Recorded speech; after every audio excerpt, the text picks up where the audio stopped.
The interesting thing about business is you will be humbled by it and things will go wrong and you will fail. And your job is to show up every day with a positive attitude and do the best you can, because it turns out it is a longevity game. It is a marathon. How many people have we seen give up before the miracle? It's like you just have to keep at it. One of the most successful e-commerce entrepreneurs in the industry today. Founder and creative director of Smart Marketer, Ezra Firestone. In the eyes of the school system, I'm a dumb kid. I failed out of high school. I never made it through college. You don't have to be traditionally book smart to be successful with this. That is the beauty of the internet. People like you and I can start from nothing and build real, amazing businesses. Before we dive in, I want to extend a warm invitation to join our thriving founder community. It's the perfect place to discover more insightful interviews aimed at helping you build, grow, and scale your business. So don't forget to hit subscribe. Your support means the absolute world to us. Thank you so much for subscribing. Let's get stuck into today's discussion. Hear the stories, learn the proven methods, and accelerate your growth and future through entrepreneurship. Welcome to the Founder Podcast with Nathan Chan. The first question that I wanted to ask is, can you describe the first 60 days of your first ever e-commerce store, My Costume Wigs? What did that look like? Well, what that looked like was learning to code in RTML, which was like a Russian coding language that Shopify stores were built on back in 2006. And there was one guy, and he was in Russia, and he was the only person in the world who knew this, and he had a book. So you had to buy his book, and then you had to call him on Skype when you had questions. And so it was basically just figuring out how to build the store. You know, back then, there was one visibility source. There was only one, and it was Google. It was Google search, and it was Google AdWords, and that was the only way that you were going to generate visibility for your store. And it is a bit paralleled to today, actually. Because if you're starting out, there frankly is only one visibility source you should start with, which is Meta. Facebook and Instagram, I mean, is the easiest self-serve ad platform to use. And it's the only one that beginners are probably going to be successful with. There's a bunch of other traffic sources we can talk about. But you know, what's funny about that is within my first 60 days of that business, I made my first sale. And I sold a Fu Manchu mustache to a woman in Minnesota. And I was sitting on a couch on the Lower East Side of Manhattan in Chinatown in an apartment that was no bigger than this desk, an apartment where the toilet was in the shower. I mean, it's like one of those 300 square foot Chinatown, New York City apartments. And I thought, this is before the iPhone. I thought, this woman has no idea who she has just purchased from. Like, she thinks she bought from a real company, and I'm just some kid like on a couch, you know? And I think that is the beauty of the internet, is people like you and I can start from nothing and build real, amazing businesses. And it doesn't actually take, like, in the eyes of the school system, I'm a dumb kid. I failed out of high school. I never made it through college. You don't have to be traditionally book smart to be successful with this. And it was a beautiful time. So is e-commerce harder nowadays compared to back then? Absolutely not. Back then, there was, first of all, nobody showing you what to do. There was like 31 dudes on an internet forum. Half of them were creepy, and anyone who you told that you sold things on the internet thought you were selling gambling or porn. I mean, it was a real hard time to know.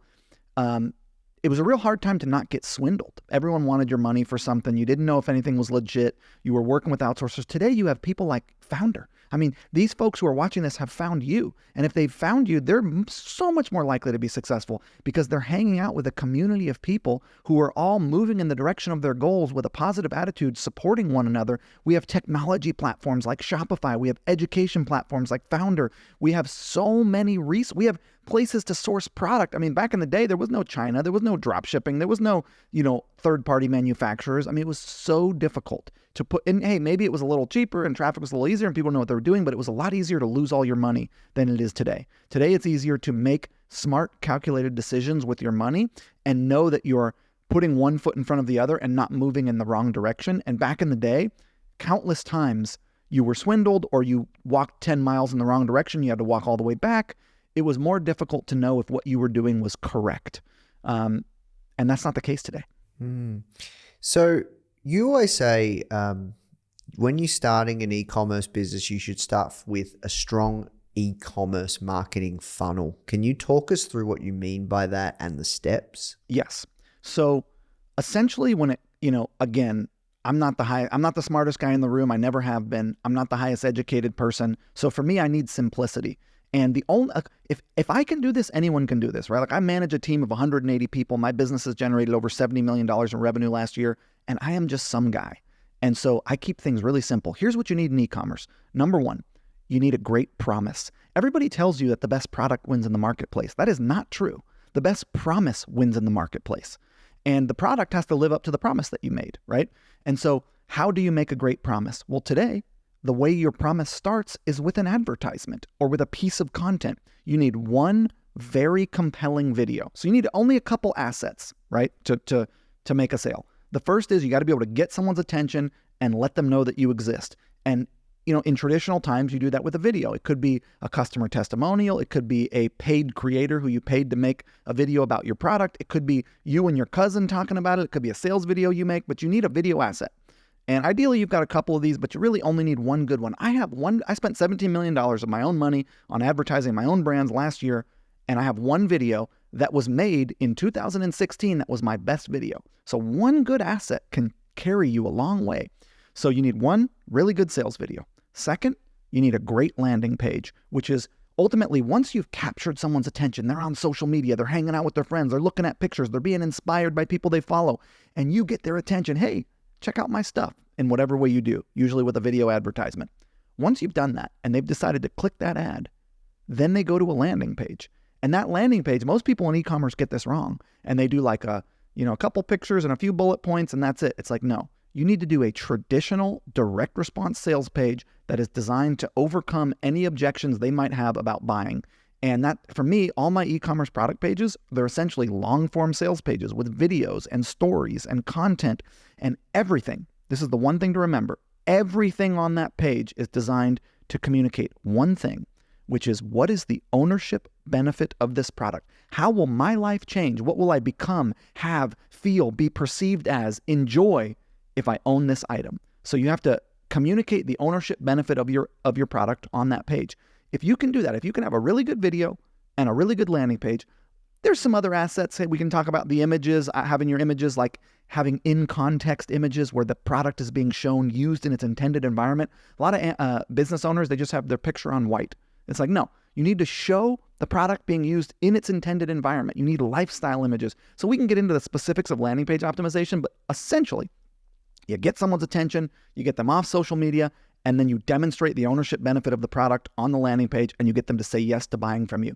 There's a few other steps in marketing, which is generally once you get someone's attention and you get them to your landing page, a lot of people don't take action immediately, so you have to follow up with them. That's where you capture the email address and you send them emails, right? So we have incentives to get their email address when they're on our site, pop-ups and things like that. We follow up with them. We do remarketing ads, but all those remarketing ads, it could literally be the same video ad to the same landing page. Simple. You look at many, many 8- and 9-figure funnels. It's one good video and one good landing page. And if you do those well, and I'm sure at Founder you teach how to do this, because I know Nick Shackelford and I know Greta and I know some of your amazing teachers who are phenomenal at these things. But if you get those two assets done extremely well, you're ahead of 95% of brands. And most people, what they try to do is they try to make 1 million videos and 20 landing pages and focus on 1 million products. No, go very deep. Everything is focused on one product. You want to sell one thing. All your videos are about it. Your landing page is optimized about it. Your email funnels are about it. You got to figure out how to sell one thing before you can sell many things. And that is a big mistake that new business owners make, is they try to do a bunch of different things. And I focus. You know what's funny?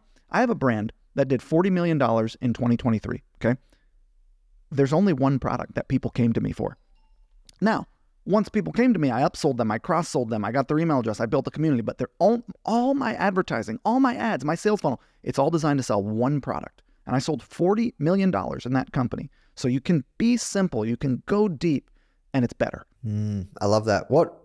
Which e-com business was that? Was that Boom? That's Boom Beauty, yeah. Yeah. And people come to me for one item, which is a multi-purpose blush stick. It's basically like a makeup stick that is sort of an all-in-one. Yeah. So that was the first business that I knew that you were behind from an e-commerce perspective, and you used to do case studies. I never forget, you wrote like a really good blog post that I read around kind of the different types of business models, and you were quite transparent between SaaS, info, and ecom, and you broke down Boom and the numbers. It was really good, and then unfortunately, Cindy passed away, and you've spoken around navigating all of that side of things.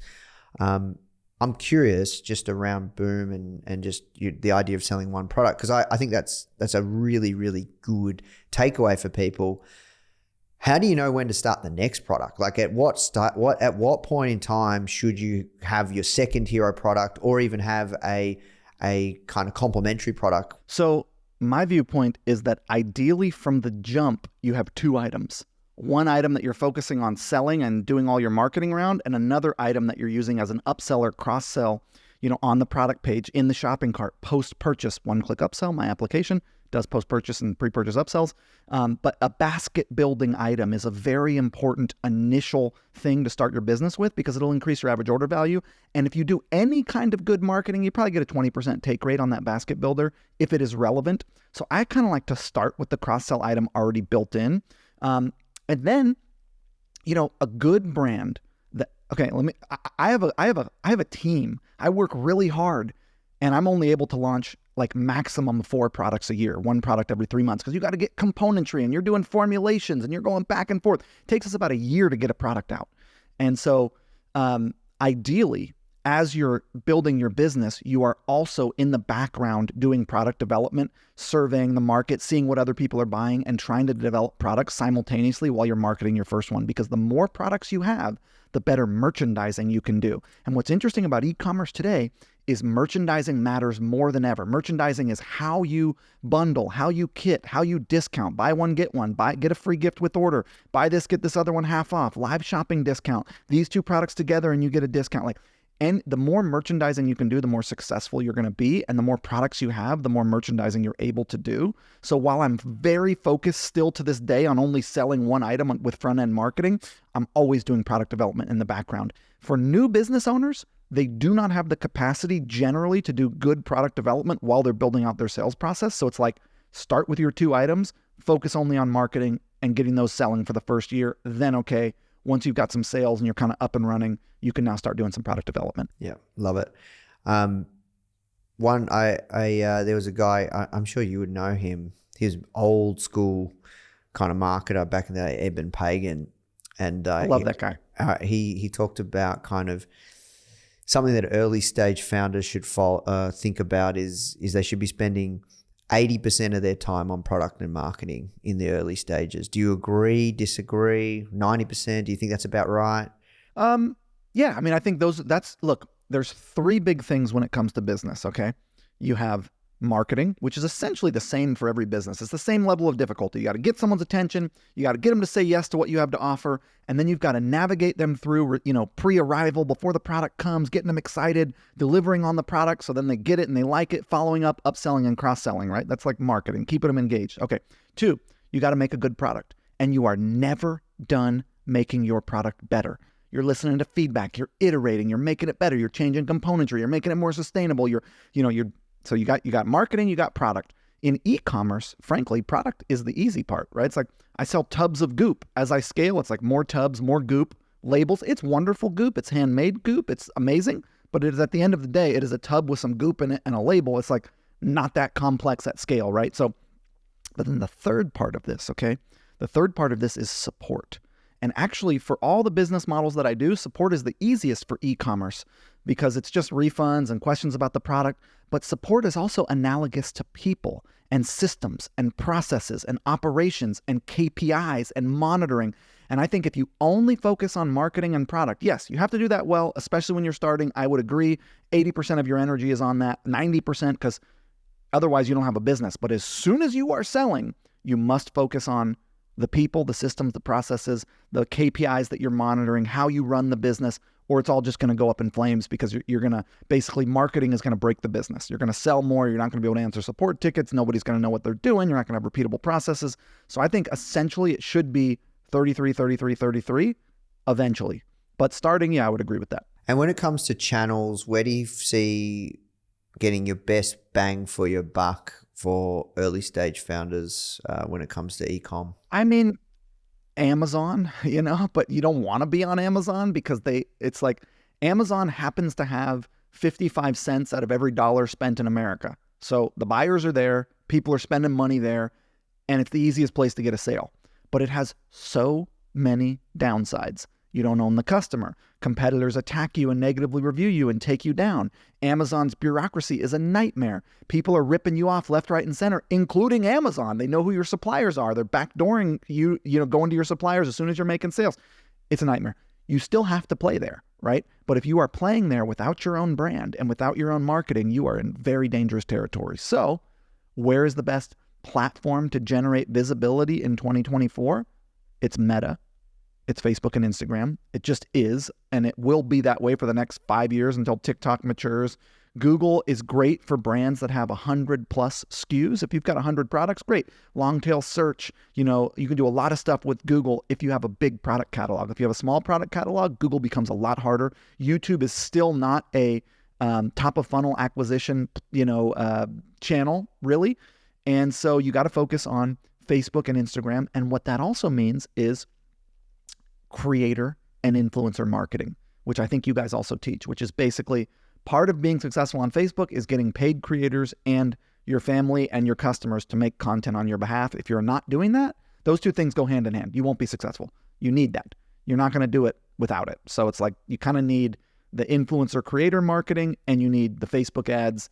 And that is, if you took 1,000 brands that started in 2023 and you looked at the ones that were successful, let's call it 100 of them, and you looked at the marketing that made sales for them, I'm going to say 95% of them are Facebook and Instagram. And then you got one random SEO guy and one person who happened to get some PR and one person who happened to get some organic TikTok or TikTok shop. They're investing a lot of money in that, but it's going to be 95% Facebook and Instagram. Hey guys, I really hope you're feeling inspired from today's interview. The truth is, there's never been a better time to build an e-commerce business. And the best part is, you don't need to do it alone. That's where Founder Plus comes in, which I'm really, really, really excited to share with you. If you are feeling stuck in your e-commerce business, lacking the confidence to really move forward, or you're worrying about making costly mistakes or how to drive your sales, Founder Plus is here to support you. You get access to a customized learning pathway with proven frameworks from successful e-commerce founders for fast results, a supportive community. We have weekly live mentorship and workshops and exclusive savings on startup tools and 24/7 real human support. You can try Founder Plus today for just $1 for 7 days so you can accelerate your business goals. Just visit founder.com/start $trial or click the link in the description to claim your trial. All right, now let's jump back into the show. I'm curious, when you talk about conversion-based commerce, what does that mean? Well, I mean, look, the idea is you need somebody to actually buy from you. So what are you doing to get that sale? And what's interesting about this is in 2015, I sort of coined a term called integrated social commerce. And I said, hey, guess what's going to happen? Eventually, people are not going to leave the social networks to make a purchase. The sales are going to be happening. They're going to click an ad and they're going to be able to make a purchase right here. Your website's going away. You will not have, I thought this was coming faster than it was. I was correct, but I was wrong because look, websites are still 70% of sales, but 30% of sales for a lot of shops is happening inside of Facebook, inside of Instagram, inside of Pinterest, inside of YouTube, inside of TikTok.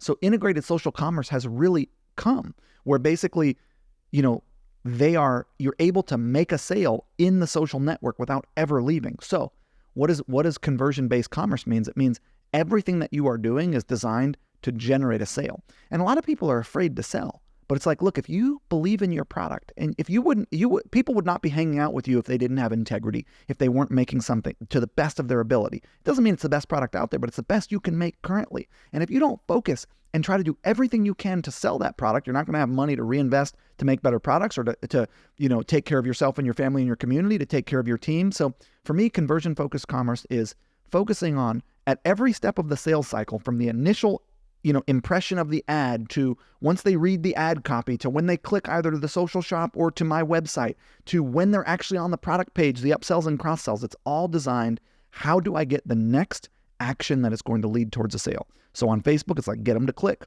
On my website, it's like, get them to click the add to cart button. Once they're in the cart, it's like, get them to click the checkout button. Like, there's very simple actions that I need to have taken in order to generate a conversion.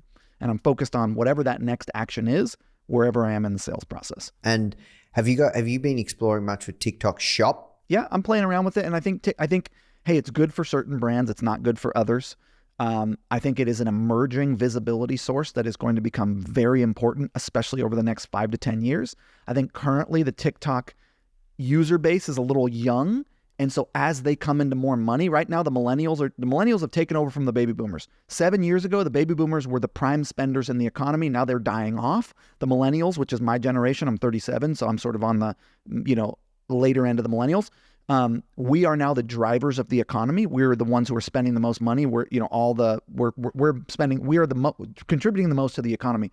Gen Z is right behind us. And in 5 years, Gen Z is going to be in their prime earning years. And that's the TikTok platform. So now's a great time to get on it because it's only going to get better. TikTok is subsidizing the success of TikTok Shop. They're investing a ton of money. They're amplifying the videos and content in front of all their users that are designated to shop. That can only last a year, 2 years, maybe. And next 18 months are your best, cheapest visibility, most success with TikTok from a conversion standpoint. You're going to see a lull for a year or two after that, and then it's going to start to spike again as those users come into their prime spending years.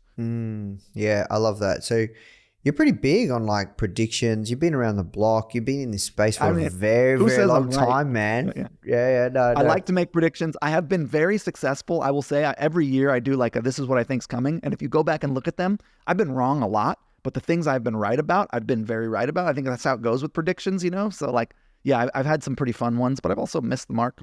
I thought Amazon was going to buy Shopify. I thought some other crazy stuff was going to happen. Amazon buying Shopify, man, that'd be crazy. They should have done it. They could have done it. They had the chance. I mean, it would have been genius, but they decided not to, I guess. I don't know. All right, let's talk about some e-com war stories because it's an awesome business model. Yeah, I'll tell you one. One time I sold 8,000 Marge Simpson wigs to Fox because they were opening a theme park for The Simpsons. And these guys called me up and they said, hey, we want 8,000 wigs up for Marge Simpson. And they said, hey, but we're going to pay you once they arrive. So, and for me to go out and buy 8,000 wigs was literally all the money I had in the bank because it was a dropship store, right? It was like I had a drop shipper. They were like there was these two Jewish dudes. It was Elliot and Moodle. And Elliot was this giant guy, and you'd walk into this hangar in Midtown, and he'd just be banging down apple pies. He had this bag of miniature apple pies, and he was just eating them all the time. And then you had Moodle in the back who was running the money, and they were they were the guys who supplied all the costume wigs to like Lacey costume or to Ricky's and all that stuff in New York City. They also did a bunch of human hair wigs because in the Hasidic community, women shave their heads and they wear human hair wigs. So, anyways, I took all the money I had, which I think was maybe 20 grand, and I bought these 8,000 wigs, and I shipped them off. And then there's no word.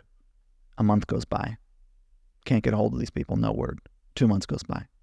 Can't get a hold of these people, no word. Third month, I'm like, all right, well, I got hustled. Somebody hustled me out of 8,000 Marge Simpson wigs. I cannot fathom what they wanted these for because I don't see them being sold on the internet anywhere that I could find. And I was just like dejected. I had run out of money. And I was, at that time I was still working a part-time job. And I was like, all right, I guess that's it for my internet venture. And then I get a phone call and they said, hey, we've been trying to get a hold of you for 3 months to pay this bill. The invoice that you sent over, I had used a Microsoft Word invoice like sample. And they were like, yeah, we've been emailing the email address xyz@example.com. Nobody's replying. And so I just hadn't changed my email on the invoice that I'd sent them. And I had the example invoice from the sample template and ended up getting my money and that was good. That turned out well. That's awesome. Is there any other stories where, the e-commerce space has almost broken you? Yeah. I mean, look, you make mistakes, right? Like I've had to scrap a couple $100,000 worth of inventory. I've had, I've made plenty of mistakes. And ultimately, the interesting thing about business is you will be humbled by it and things will go wrong and you will fail. And as you scale, things are constantly going wrong while they're going right. And so it's like how you as an entrepreneur or business owner, navigate the experience of failure and the experience of making mistakes. And then if you torture yourself and beat yourself up about the mistakes, then you're not in a, like if you're trying to fix a mistake in a mistake mindset, you're not going to be successful. And so learning to like accept that as part of this, you make mistakes, you fail, things go wrong, and your job is to show up every day with a positive attitude and do the best you can and take the next step in the direction of your goals. And if you just do that, if you keep positive and keep moving and do the next thing that you can do, you will be successful, because it turns out it is a longevity game. It is a marathon. And, you know, you and I have been in this industry a long time. How many people have we seen burn out, go under, give up before the miracle? It's like, you just have to keep at it. And so I think outside of specifics, what I've done is I've stayed consistent. And it is the only reason. I mean, I don't think I'm any smarter or any better than anyone. I just do the fundamentals and I do them consistently. And one of the other things I will say is I have 3 rules in business, okay? First one, have fun. What does that mean, right? It doesn't mean be frivolous and do stupid things. It means take care of yourself mentally, emotionally, spiritually, physically, energetically, have hobbies, have relationships, have things outside of business so that when you show up to your business, you can have a positive attitude, you can bring the enthusiasm, and you can enjoy yourself. Because if you're miserable, look, my daughter died 9 months ago. You are going to miss the point of this game that we call life if you're just not having a good time. So, and by the way, if you're having a good time, it's compelling and people want to come hang out with you and they want to like be with you. So number 1, have a good time. Number 2, make truly good things that serve the world, that serve your community, and never stop improving them. So make good stuff. Number 3, be profitable. Have fun, make good things, and be profitable. And if you can do that at any scale, $50,000 a year, $500,000 a year, $5 million a year, you have won the game that we call business. And I cannot tell you the number of people that I see that are overworked and underfucked and shackled to these businesses that they don't like and who are making tons of money, but you don't want their life. And so I think for new people, you got to remember it's about the journey. You're doing this because you are chasing some form of freedom of time, freedom of location, running away from the pain of a shitty job that you hate, wanting to take care of your parents. You know, these are all things that I experienced, right? It's the reason I became an entrepreneur. And the way that you achieve that freedom is, and the other thing about this is there is no amount of consuming. There's no amount of money you're going to make. There's nothing that will change things for you. If you cannot have it here and now, if you cannot enjoy your life, have fun, have gratitude, have presence, have pleasure, find enjoyment here and now, you won't get it there and then. Nothing will change for you, because wherever you go, there you are. I went from being on the lower end of the economic spectrum, growing up very poor, to now being one of the wealthier people I know. And I can tell you, money doesn't give you happiness. It buys you comfort. It's nice to be comfortable, but after about, let's call it $200,000 a year, it's not doing anything else for your mental health and your enjoyment of your world. So the key is enjoy your life now. And if you can do that, you'll be way more successful. Yeah, I love that, man. And thank you for sharing and being so open and honest around your journey and vulnerable. I know you're really big on lifestyle and, having a business that supports your lifestyle. Can you just tap into that a little bit more and how you've been able to structure things? Yeah, I think a lot of business owners drive, and they're driving the car, and they're on the road, and they're taking the turns. And you have to do that at first. But you also have to work the entire time to develop the skill set of navigating. Because when you're on the road, you can't see the mountains up in the distance. And this is one thing that I did very well from the beginning and deliberately. I never had an office. I always, anytime there was a system or a process or something that happened consistently, I got somebody else in, I trained them. I did the I do it, we do it, you do it method, and I passed it off. And I've constantly, the whole time I've been in business, worked on building systems, processes, and delegating so that I could focus on vision and strategy and navigating and not driving. And I think if you just have that intention, you don't even have to start with it, but you have the intention of, I want to build something, because scale only comes from outside yourself. One person can only do so much. So if you want to scale and you want to have space for your life, because for me, look, what I think is that in life, the goodness of life, the juice of life, what we're chasing is actually does not come from success. It comes from intimacy and connection with other people. It comes from experiences. It comes from being present in your life and enjoying your world. And if you're working all the time, you're not going to do that. Now, contribution and work are very important parts of feeling good about your life and feeling like you're making a difference and feeling like you're being able to take care of your family. So it's important. But if it is the backdrop of your whole existence and it's all you focus on, you have no hobbies, you have no social life, you don't have a relationship, you're not connected to your family, you've got no spiritual or religious practice, it's like you're ultimately, the statistics say that you're not going to be fulfilled. And my experience shows me you're not fulfilled. And so I've put a lot of attention on that over the journey of my entire career. And it is one of the things that makes me different in this industry is I actually have all that stuff. And I don't work more than now 25 hours a week now that I'm not the CEO of any of my companies anymore.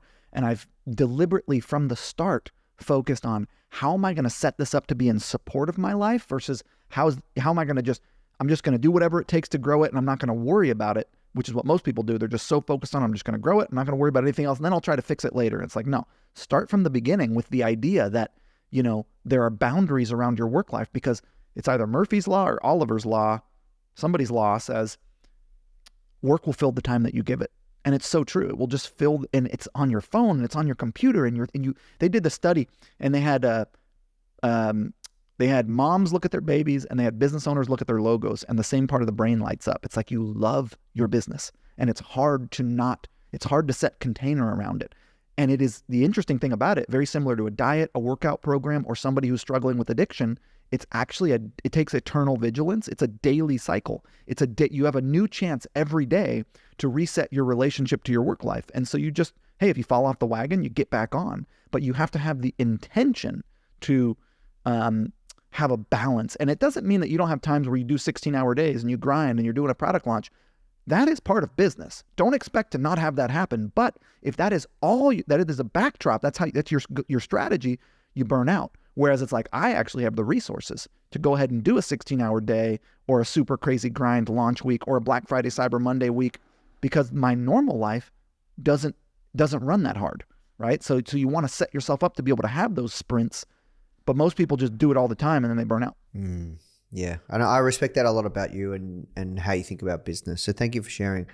We have to work to the hot seat round. We're on a hot seat round. We have to work towards wrapping up. All right, rapid fire questions and answers. What e-commerce tools do you use on a daily basis for your business? E-commerce tools used on a daily basis for my business: Zipify, one-click upsell, Gorgias, Northbeam, Slack, Zoom. I don't know. These are tough. If I had a chance to think ahead of time, I could give you some better answers. But I use the basics, man. I use a customer support tool. I use, advertising tools like that. What's the biggest challenge? Let me give you one. Let me give you a fancy one. Opus.ai. Opus.ai, I believe. You know about that one? Opus is the clipping tool, right? Yeah, I use Opus a lot these days. What's the biggest challenge you're facing right now in e-commerce? Supply chain and logistics, margins, costs going up, cost of shipping going up, the difficulty of, keeping people together over time. That's the hardest part as a business owner, is keeping a team together, which we've had some issues as we've changed leadership, as I've stepped out of the CEO role. But I would say the reduction of the digital effectiveness of paid spend and the increased costs have been hard. What's the best piece of advice you've ever received about e-commerce? The best piece of advice that I've ever received about e-commerce actually was a piece of life advice, which was, most people focus on being interesting, having interesting stories to tell, looking cool to other people. But what is more profitable, successful, and actually more interesting to other people is being interested. And being interested is having the ability to take your attention off yourself, your own performance, and what you're up to, and put your attention genuinely on someone else. And if you can do this in e-commerce, you will end up being able to make the best promise. Like I said, the best promise wins in the marketplace, because she who understands the customer the best can make the best promise. And if you can put your attention fully on your customer and really understand what motivates them, what is their pain, like how is it that some young guy is the number one seller of makeup and cosmetics and skincare for women over 50? Because I truly I have done my homework. I have listened to what they report. I understand the experiences they're going through as best as I can, because I am truly interested in it and I've put my attention on them. And then I can say that back to them, right? Like I can explain the problems they're going through better than they can. And then they're like, oh, this is interesting. So I think really focus on being interested in your niche, interested in your product, interested in marketing. Because guess what? If you can get passionate about marketing, you're going to be very successful. And it's like, so if you can get interested in the process of e-commerce, the product development, the marketing, I love this shit. And I didn't have no background in it. I just think it's really fun. Like, what compels someone to buy, and how do I make my product a little better? And, it's like, you have to be interested. If you're just doing it to make money, it's never going to work. You got to ante up interest. And I will tell you one more thing on that, which is, you go to certain monasteries, and what the Buddhists will do is they'll say, all right, go outside and cut the lawn with scissors. And you're like, cut the lawn with scissors? And they're like, yeah, cut the lawn with scissors. And so you're out there and you're snipping the grass. And then all of a sudden you notice the grasshoppers, and you hear the birds, and you feel the wind. And what you realize is that the amount of interest that you invest into an experience, the amount of presence and enthusiasm that you bring to it, actually dictates what you can get out of it. And that it is your own presence and your own interest and your own attention that heightens or brings forth the value of an experience. And you learn that by doing mundane things that seem like so stupid, but ultimately teach you the lesson of that your interest is what dictates your world, and your attention is what dictates your world, and you can direct it and find profit from that. Yeah, I love that. Thank you for sharing. All right, last question. What advice would you give to someone hoping to start an e-commerce business, or what is that just one thing that you wish you knew before you started? Okay. The piece of advice that I would give to you is that ultimately your mindset is what is going to dictate your success, because you will fail. You will come up against difficulty. You will feel insecure. You will feel fear. You will get stolen from things. It's crazy stuff is going to happen. And if you are willing to keep at it and know that it's a 5 to 10 year journey, do not judge your journey in the first 2 years. Judge it 3, 4, 5 years down the line. And if you have not put 3, 4, or 5 years into your business trying to make it work, I don't want to hear any sob stories about how it didn't work because you didn't give it long enough. People quit before the miracle. They give up. And it's like, look, if you're trying to get rich quick, this ain't it. But if you want to build something, if you want to, you want to go out there and spear a fish and eat once, okay, great. Go do some kind of get rich quick hustle. But if you want to plant a garden and grow a mango tree over 5 years that's going to fruit for generations and feed your family, this is the business model for you. It is a marathon. You've got to keep at it. It takes consistency, and it takes coming up against difficulty and continuing to persevere and move through it anyway. And I think that, if I'd had that mindset a little earlier, things would have been easier.